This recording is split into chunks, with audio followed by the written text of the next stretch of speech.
Based on molecular and morphological features, many biologists agree that all of Earth's diverse life forms naturally fall into three large taxonomic groups called domains. These groups are the bacteria, the archaea, and the eukarya. The eukarya include all animals, plants, fungi, and protists. These organisms are eukaryotes, meaning they have membrane-enclosed nuclei within their cells. The bacteria and archaea are both considered prokaryotes because their cells lack true nuclei, meaning a membrane does not enclose their genetic material. Although the bacteria and the archaea are all prokaryotes, they have many features that distinguish themselves from each other.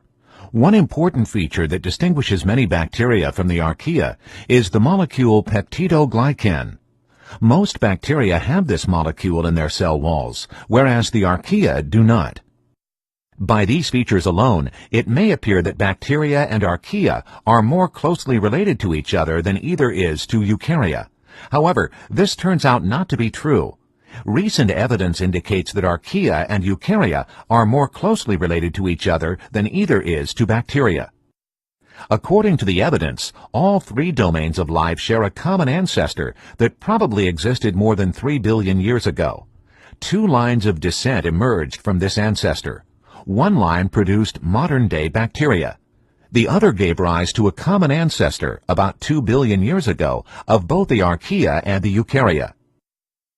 The evidence of the close relationship between the archaea and the eukarya came when scientists analyzed the nucleotide sequences of molecules called ribosomal RNA.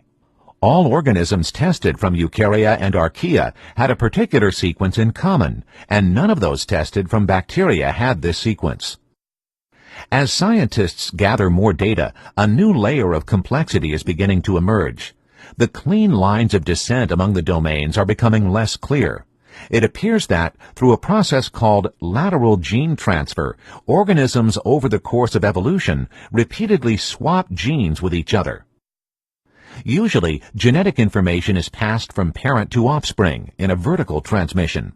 However, in lateral gene transfer, an organism from one generation transfers DNA to another organism in the same generation. This lateral transfer can occur between two organisms of the same or different species.